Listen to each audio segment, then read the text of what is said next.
All right, Facebook is going. Let me check Instagram one more time, make sure we're all good. Awesome. All right, we're all here. Feel free. All right, guys, welcome to another episode of our virtual ELA lesson. So hopefully when you're joining in, you can comment and let me know where you're from, maybe what grade you're in, what you've been working on during your distance learning time. I'd love to hear from you. For those who have not joined in with me yet, my name is Mrs. Cap. That's what my students call me. My last name is actually a lot more complicated than that, but Mrs. Cap is what we go with. So welcome to my class. So right now we are going to be reading a fun book today. And over the last 2 weeks, if you've been joining into our lessons, we've been doing so many amazing stories. And you got to learn from teachers from all over the country. And we've done a lot of fiction, and we've been trying to also do some nonfiction. So today we're going to do some nonfiction. And when I say that, don't log out yet, because I know some of you are thinking, nonfiction's not my favorite. Give me a little heart or or an angry face if you don't like nonfiction, whatever you want to do, but kind of give me a little reaction to what you think about nonfiction. Yep, I see a couple. That usually tends to be what it is. People don't necessarily love nonfiction. And I always think, why is that? Why is nonfiction not as popular? Here's what I think it is. This is my theory. I think it's because nonfiction isn't told always as a story. A lot of times it's told just with facts, and it's not always as exciting to read. But that's the key part. We have to learn how to read it. Reading nonfiction can be just as fun as reading fiction, especially if it's things that you're interested in. So for today's lesson, we're going to be learning a new skill to some of you and maybe a repeat skill for some of you, but it's a really important skill for nonfiction. And we're also going to kind of be doing a choose your own path reading. I have an awesome book to share with you guys. If you've never seen this book before, it is a favorite in our house. So maybe, ask mom or dad or see if your teachers, when you guys get back from school, can get this. It's a great book to read. It is called Wild Lives, 50 Extraordinary Animals That Made History. It is awesome. So this book is filled with 50 different animals that made history. So real, true stories about animals all over the world that have done something to help our world. Obviously, we don't have time today to read all 50. It would take us the whole week. But we're going to read a couple. And you can see my little sticky notes where I marked some of the ones that I want to read to you guys. But we're going to do a choose your own path where I want you guys to interact with me. So when I tell you when it's time to read one of them, I'm going to give you guys a choice between two different animals and two different stories. And you guys are going to vote on Facebook and on Instagram in the comments. So you can vote for which one you want to hear about. And we're going to read 3 different ones. But before we get reading, we do our little bit of a learning to tie into what we're going to be reading. So I love seeing your guys' comments. Someone's saying how they've been working on growing some plants. What an awesome skill. Oh my gosh.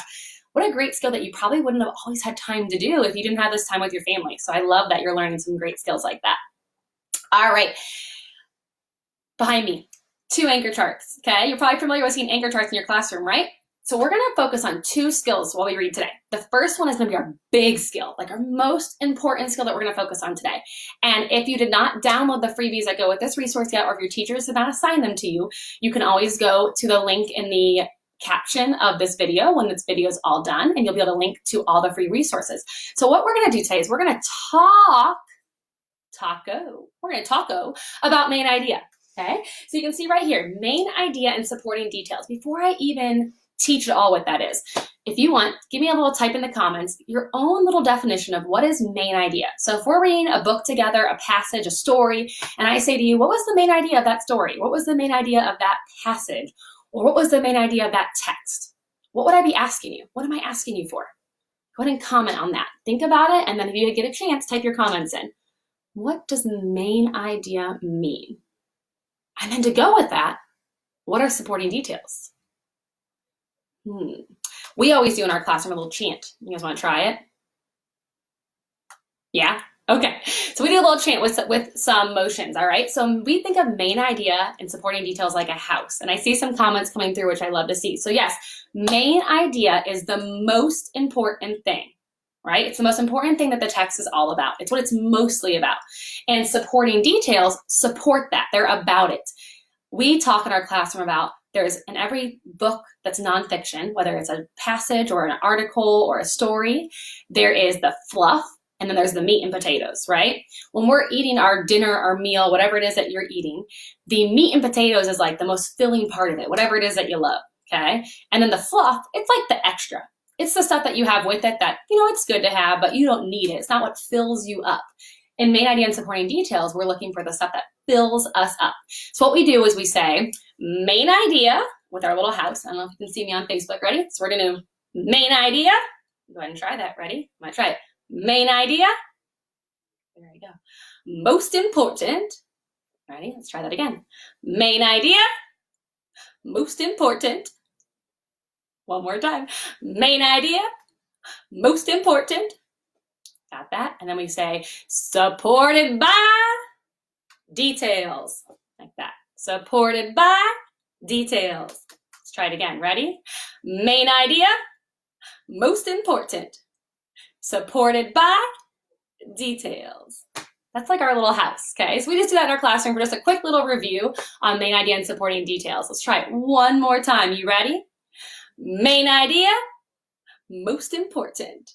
Supporting details, or supported with details.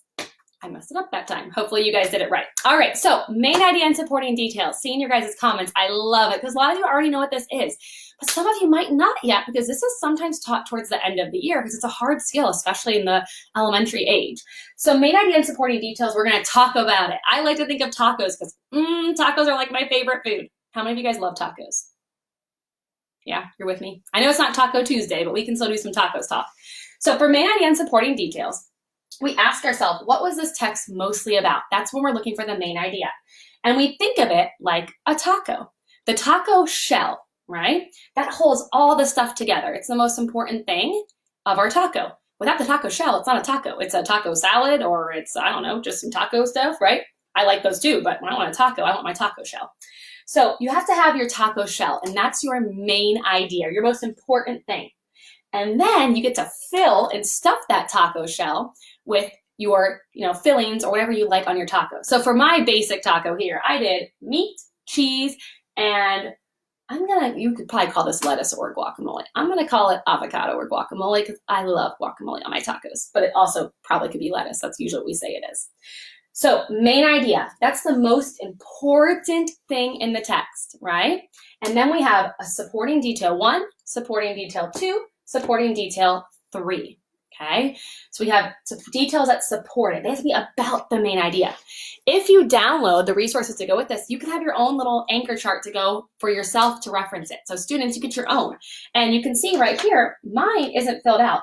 Yours has a little filled out part where it says supporting detail 1, supporting detail 2, supporting detail 3. Here is the thing. It all sounds easy when we talk about it like that, but it's actually kind of hard. So some tips, some ways to identify the main idea or the most important thing in a text. 1, look at the title and the headings. We look at this book. It's called Wild Lives, 50 Extraordinary Animals That Made History. I'm going to infer, or I'm going to think about it. My main idea statements for each of these are probably going to have something to do with animals and something important they did in history, because that's in my title. Also, when we look at main idea, we look at the pictures, the maps, and the diagrams. As I'm reading today, I want you guys to look at the pictures or the illustrations or the captions, other things that you see on the page that will help you figure out what the main ideas of that page. We also reread the first and last sentence. So when you're doing this activity on your own after, you can rewind this and listen to me reread the first and last sentence of each of the pages because they usually give you a good main idea. And then also search for keywords that are used repeatedly. So when you keep hearing the same word over and over again, that's a key word. What that probably means is that it's important, right? All right, so we're gonna get started in reading. But the last thing, if you heard me talk about with our main idea and our supporting details, is that we have to look at nonfiction text features. Nonfiction text features are another great skill that we're gonna see in this book. This is a review for most of you. But we can look at nonfiction text features to help us organize information, and it helps us see how the information is organized in the text. So we're gonna look for titles. We just saw our title here. Table of contents. Let's look and see if there's a table of contents. Anyone know where I look to see? Where do I look for the table of contents? Good, the beginning of the book. All right, so here's the table of contents right here in the beginning. And it tells me, hopefully Instagram you guys can see that too. It tells me that on the table of contents, all the different animals and where I can find them, their names. Subtitles. Oh, I bet you there's subtitles. If you look at it, if we just opened any page, I bet you there's subtitles. And oh yes, there is. This one's about a gorilla. And there's a title here, and then, oh, I see a subtitle.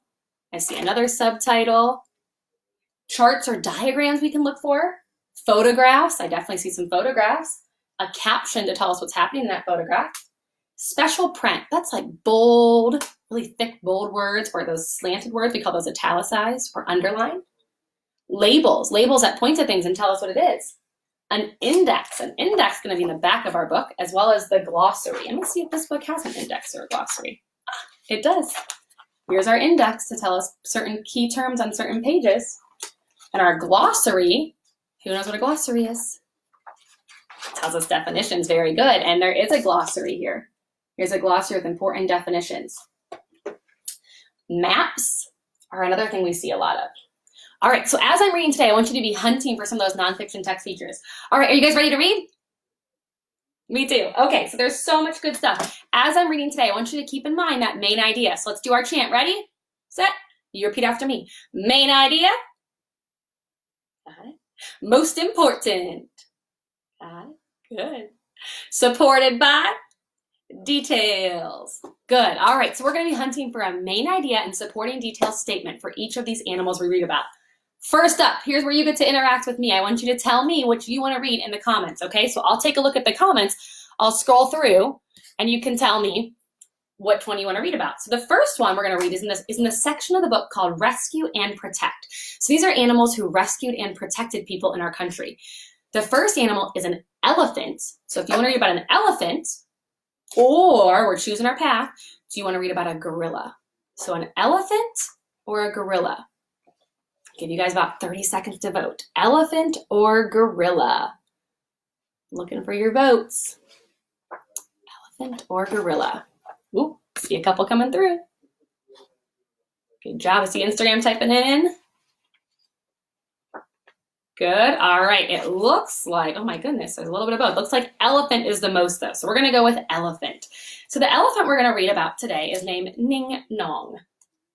Fun name. He's the elephant who saved a girl from drowning. I'm going to show you guys the page really in detail first, and then I'll read and I'll break to show it to you guys. All right. Lots of elephants still coming through. The elephant who saved a girl from drowning. Life on the beach. Sometimes animals can see, hear, or smell things that humans can't. Did you know that? I did too. Sometimes they notice things a long time before we do in ways that we don't quite understand. This is what happened on a beach in Thailand one morning in 2004, when a young elephant found himself in a terrifying situation. A huge, unstoppable wave, known as a tidal wave or a tsunami, was on its way. But when the elephant realized the danger he was in, he had someone else to think about too, the schoolgirl who was riding on his back. The elephant's name was Ning Nong, and he was just 4 years old. He was small but strong, with a dark gray trunk, flapping ears, and sturdy legs. He lived on the island of Phuket in Thailand, which is where he was on December 26th, the day after Christmas. The weather was sunny and the beach was full of tourists. One of them was an 8-year-old girl from England named Amber Owen, who was on vacation with her family. Like some other elephants, Ning Nong had to work on the beach, giving people rides along the sand. Amber liked him a lot. She fed him bananas every day and always made sure it was Ning Nong that carried her when she went for a ride. But on this morning, after Amber climbed onto his back, the little elephant started acting strangely. Warning signs. Ooh, we see warning signs. That's one of our subheaders, our subtitles. You can see up here. That's probably important for our main idea. He normally walked quietly along the shore, but today he got very anxious, pulling away from the water and trying to hurry away from the beach. The mahout, or elephant handler, didn't understand what Ning Nong was doing, and neither did Amber. Then people noticed something unusual. The tide was rushing out very quickly, as if the seawater was being sucked back into the ocean. What was going on? Do you guys know what was going on? Did you listen to that first paragraph? Why was it going sucking back into the ocean? He knew something was wrong and began running as fast as he could inland, Amber Owen said, the girl who was rescued by Ning Nong. It was a warning that a tsunami was coming. When it arrived, it hit the beach with such force that whole buildings were destroyed. Many people got caught in the powerful crashing waters. Ning Nong, however, had had a head start. He had understood very early that something was wrong, and he had run inland with a frightened Amber clinging on tight. But despite the elephants' quick thinking, they were still in a lot of danger. The enormous wave didn't stop at the beach. It roared up behind them, and soon the water came up to his shoulders, up to the elephant's shoulders. He saved my life. He knew the signs that something bad was going to happen, and he carried me to safety, Amber said. Making history. Ning Nong's determination had saved Amber's life. People around the world were horrified when they heard about the tsunami. But the story of Ning Nong and Amber gave them some good news too. The children's writer Michael Morpurgo even wrote a book based on their escape called Running Wild. And when Amber got home to England, she decided to send money every year to help the elephants of Thailand have a better life. It was a kind thing for Amber to do, and an important one too. Elephants are magnificent animals that deserve our care. And thanks to Ning Nong, we also know they can be very alert, very clever, and very, very brave. What a great story. So this elephant saved her life from the tsunami. Looking through some of your comments too. I love seeing your reactions to stories like this. What a great story. It also talks about when it was happening. It says trees were falling and houses were being swept away, but he kept moving, forcing himself through the raging current. He struggled on step by step as the wave kept coming until finally the exhausted elephant reached a wall. He lowered himself so that Amber could climb off and they were safe. All right, so we're going to use this one as an example for our main idea. I want to do a main idea together, and then you'll have 2 other ones to do on your own to practice after we're done. So let's look at this story. Let's think about our tips for main idea. The first tip was to look at the title and the headers and the bold words.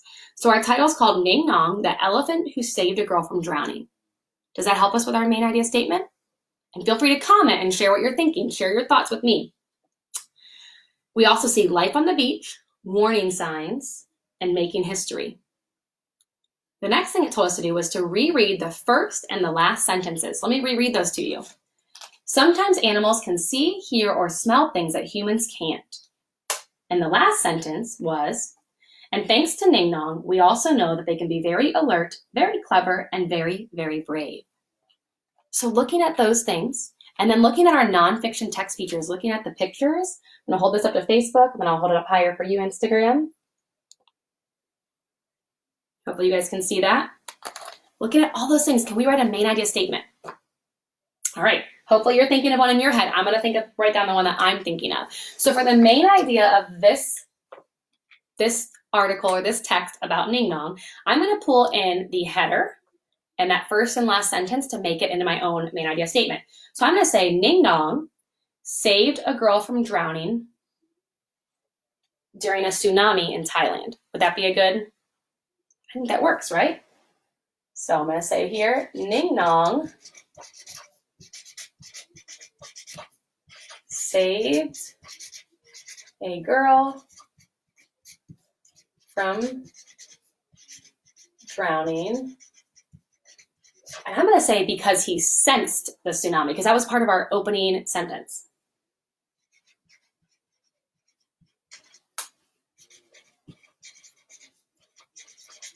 Because he sensed a tsunami coming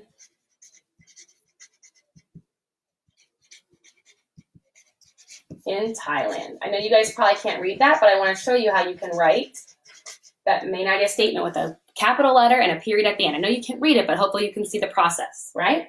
So supporting details, we need some stuff in our taco. We don't just want a plain taco. So some things we need to add: some meat, some cheese, some guacamole, some lettuce, some salsa, whatever it is you like, right? Can you guys think, if you can, type in the comments some supporting details. So what are some things we learned about this? Not fluff. So an example of fluff was that it's important to help animals, that they're magnificent and they're beautiful and we want to care for them. That's a great sentence, but that does not support my main idea about him rescuing her. So I'm going to look through and think about, okay, what are some things he did? He normally walked quietly along the shore, but today he got very anxious, pulling away from the water and trying to hurry away. So we're going to say he tried to pull away from the shore because he sensed it.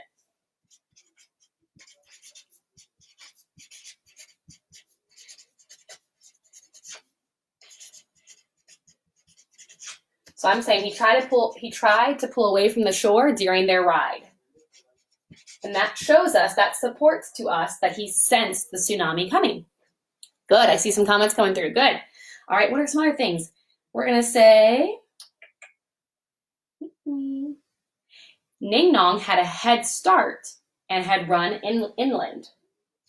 So we're going to say he had a head start and ran inland.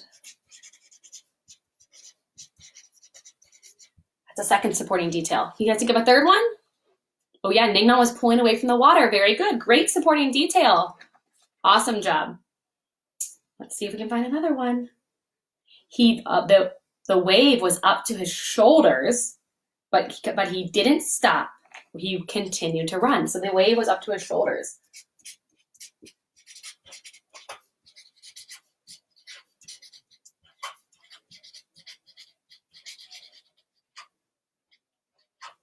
But he didn't stop.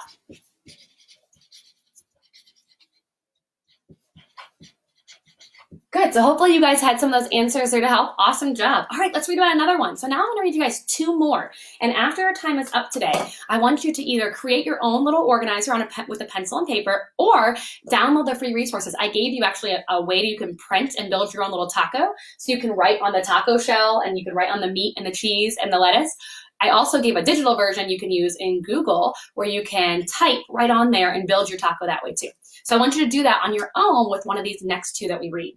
All right, time to choose our own adventure, guys. The next one we're going to read out of the section that is called Change and Solve. So these animals change and solve things. We can read about Lonesome George, a tortoise, or Clever Hans, the horse. So a tortoise or a horse. Go ahead and type tortoise or horse and vote. Give you guys about 10 seconds to do that. Tortoise or horse. Which one do you want to read about next? Reading your comments. Couple coming through. About 5 more seconds. Tortoise or horse? What are we going to pick? What's going to be the most popular? All right, I think I see more tortoise. All right, we're going to read the tortoise. Lonesome George, the last Pinta Island tortoise. An amazing discovery. Giant tortoises don't do things in a hurry. They move through life slowly. They plod, they eat, and they plod some more.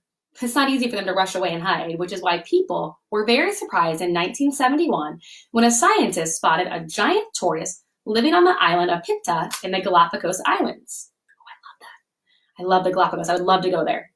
No one had seen a giant tortoise on Pinta for half a century. So it'd been like 50 years. The scientists worked out that the tortoise was a male, and he was around 60 years old. He weighed nearly 165 pounds, which is the same as an adult man, and had been living a quiet life on the island without anyone even knowing. It was also discovered that he was the very last giant tortoise of his kind. Pinta Island tortoises had existed here all through history, but now there was only one left. He was moved to a new home on a nearby island so that he could be looked after, and he was given the name Lonesome George. Lonesome means lonely, which is exactly what poor George was. Slow and steady. The keepers who were caring for him tried to think of a way to make baby Pinta Island tortoises so that Lonesome George wouldn't be the only one of his kind. But there were no other Pinta Island tortoises left anywhere to become the mothers. So instead, they brought 2 female giant tortoises from another island to live with Lonesome George. They knew that if these tortoises had babies, they wouldn't be exactly like the Pinta Island tortoises, but they would still be keeping the family tree alive.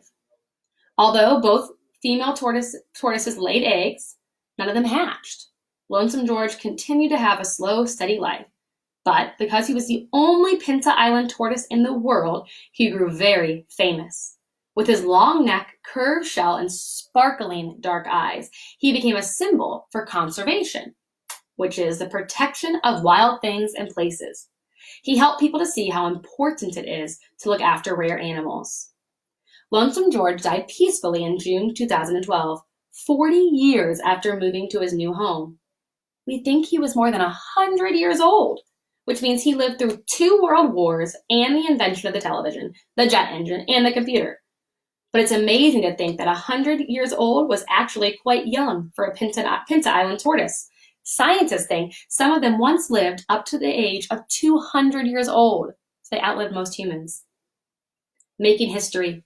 When a particular type of animal is gone forever, it is said to become extinct. Although the world isn't lucky enough to have any Pinta Island tortoises anymore, Lonesome George is still making a difference in the way we think. His body is on display in a special research building in the Galapagos Islands, helping to teach us about conservation.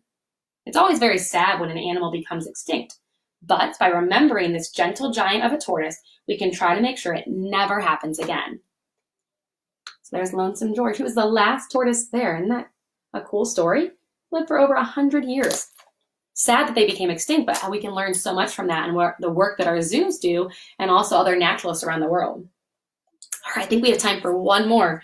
So time for you guys to vote again. Do you want to read about David Graybeard, the chimpanzee who learned to trust humans? Or do you want to read about Ozzy the octopus? So Ozzy the octopus or David Graybeard, the chimpanzee. So a chimp or an octopus. Give you about 10 seconds to vote. We can read a little bit of it. I see vote. That's fun. You guys are, it's tied. It's tied. All right, we'll look at the chimpanzee because that was the first one I saw. Curious chimpanzee. When a young British woman named Jane Goodall, you guys probably know her, traveled to Tanzania in 1960 to learn more about chimpanzees, it wasn't an easy time for her. She was a primatologist, an expert on apes and monkeys, but the chimpanzees were difficult for Jane to find in the thick African jungle, and whenever she did manage to spot them, they ran away or swung off through the trees. Then one day, instead of disappearing into the forest, one chimp stayed calmly where he was, letting Jane watch him and come close to where he was sitting. He had gray hairs on his chin and was as curious about Jane as she was about him. Jane named this chimpanzee David Graybeard. Trust and tools. Back then, people didn't know as much about chimpanzees as we do now. Jane was one of the first scientists to study them in the wild, and over the years, she has shown us how clever, creative, and loyal these animals can be. For this, we can thank David Graybeard, who was the first chimpanzee to trust Jane. When the others saw that he was comfortable being close to her and that she was peaceful, they lost their fear of being near her too. Wild chimpanzees had always avoided humans before, but David Graybeard let Jane touch him and clean his fur. And he became so relaxed around her that he even stole bananas from her tent to joke around. But he wasn't just a trusting chimpanzee. He was also caring, playful, and very intelligent. Jane noticed how he would often comfort his friend Goliath by resting a hand on his head or his body. Once, when she offered him a red palm nut, a fruit from the jungle, he brushed it away, but looked her in the eyes and gave her hand a soft squeeze, like he was telling her thank you. He was also the first chimpanzee that she saw using a tool. He would hold a long, thin piece of grass and dip it into a termite mound or an insect nest, and when there was insects on it, he would eat them off. He was using the grass to fish for food. Jane describes David Graybeard as handsome and kind, but like all wild animals, he did what he had to do to survive. David Graybeard was already an adult when Jane arrived in Tanzania, and he lived for a farther 8 years. But Jane's work continued, as did her love for animals. Many decades later, having studied hundreds of wild chimpanzees over more than half a century, she still speaks of David Graybeard as her all-time favorite. And without him, perhaps we would all be unaware of just how special chimpanzees can be. There we go. What a great story. So that's our time for today. Remember, you can head and download the downloads to get the free printables to build your own taco main idea. Teachers, if you're seeing these, I will include a link for those on my Instagram, Wild Things Learn, where you can purchase those if you guys are interested in the ones behind me. So I see some comments about that. But thank you guys for joining in. Awesome job. Go practice doing main idea. And this book was such a fun one to share with you. Thank you.